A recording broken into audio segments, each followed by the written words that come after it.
Mga kapatid na nananampalataya sa Allah subhanahu wa ta'ala, naala-ala pa ba natin kung ano yung pinakamainam na mga araw?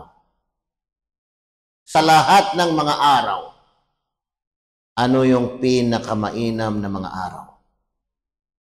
Kung naala-ala natin, mga kapatid na nananampalataya sa Allah, ay ngayon ay pumasok na tayo. Pumasok na tayo sa mga araw na pinakamainam na mga araw.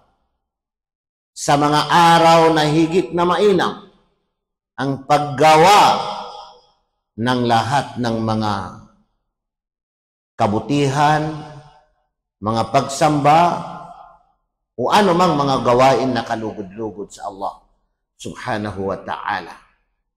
Sa mga araw na higit na napakalaking mga gantimpala na ipagkakaloob ng Allah subhanahu wa ta'ala.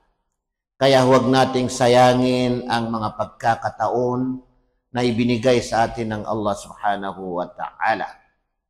Isang napakalaking patunay ito na sinabi ni Propeta Muhammad sallallahu alaihi wasallam sa naisalaysay ni Jabir, afdalu ayyamid dunya ayyamul ashr. Ang higit na pinakamainam na mga araw sa mundo, sabi ni Propeta Muhammad sallallahu alaihi wasallam, ay ang mga araw ng Ashr. Anong ibig sabihin nito? Ang unang 10 araw ng buwan ng Dhul-Hijjah. Tingnan ninyo mga kapatid na nananampalataya sa Allah. Unang 10 araw ng buwan ng Dhul-Hijjah. Buwan ng pagsasagawa ng Hajj.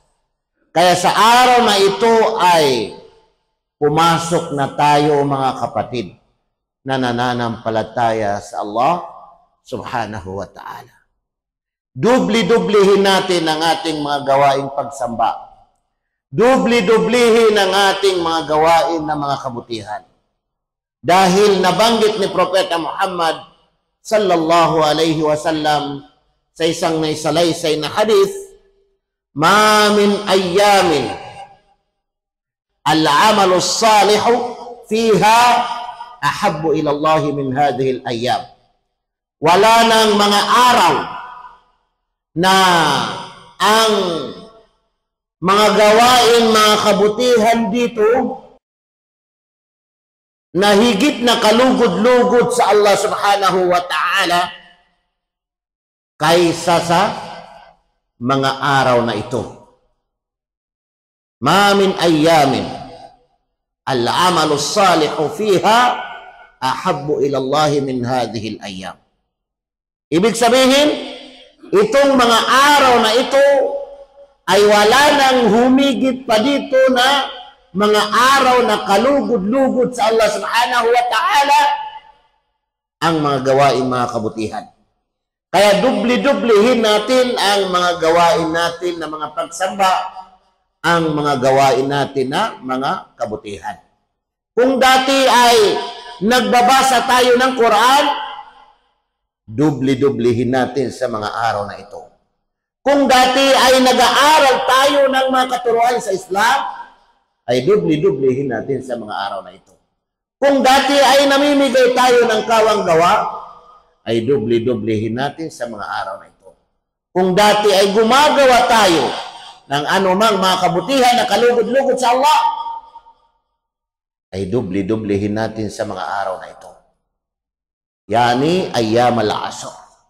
Ibig sabihin nito ay ang mga araw ng 10 araw. Ang unang 10 araw ng buwan ng Dhul-Hijjah. Qalu ya Rasulullah, walal jihadu fi sabilillah? Qala walal jihadu fi sabilillah illa rajulun kharaja binafsihi wa malihi falam yarji' min dhalika bishay.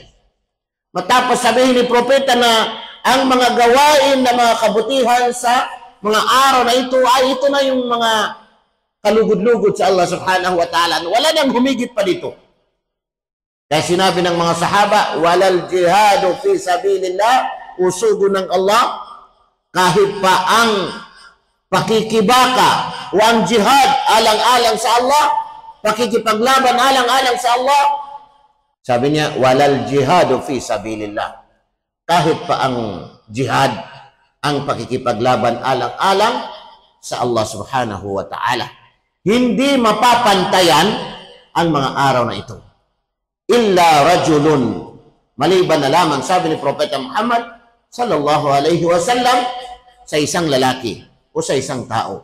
Kharaja binafsihi wa malihi, na siya ay lumabas, siya ay lumisan, patungo sa pakikipagdigmaan alang-alang sa Allah. Kharaja binafsihi wa malihi, kasama ang kanyang kayamanan. Ibig sabihin, siya ay lumabas, siya ay pumunta sa digmaan, makikipaglaban siya, at ginastos niya, ginugol pa niya ang kanyang mga kayamanan. Falam yarji min dhalika bishay, na wala nang nakabalik ni isa.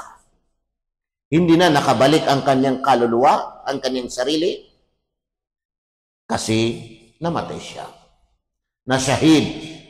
At hindi na rin nakabalik ang kanyang mga kayamanan kasi naubos na, nagastos sa pakikipagdigmaan.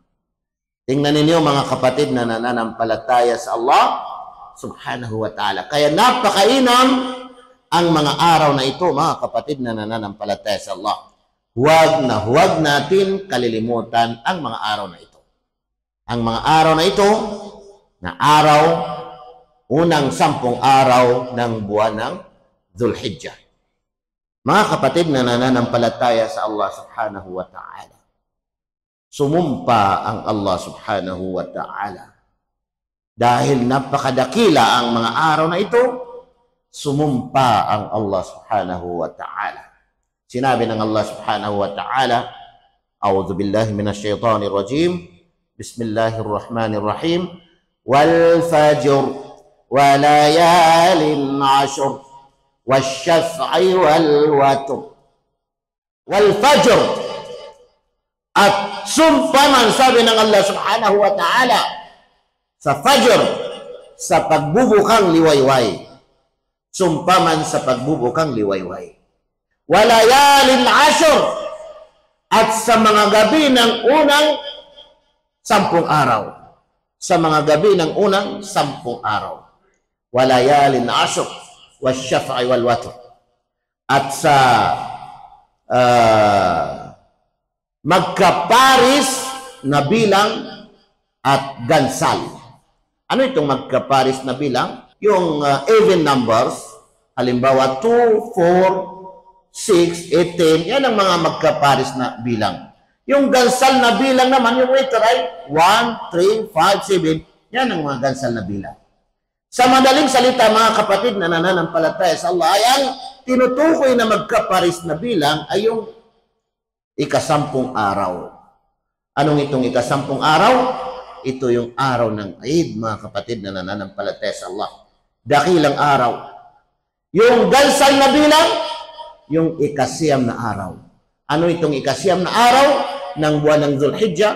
Ito yung araw ng Arafah, mga kapatid na nananampalataya sa Allah. Dakilang araw, mga kapatid na nananampalataya sa Allah, na kung isa-isahin natin ito babanggitin, ay napakalawak at napakarami ang mga benepisyo, ang mga gantimpala na ipagkakaloob ng Allah subhanahu wa ta'ala.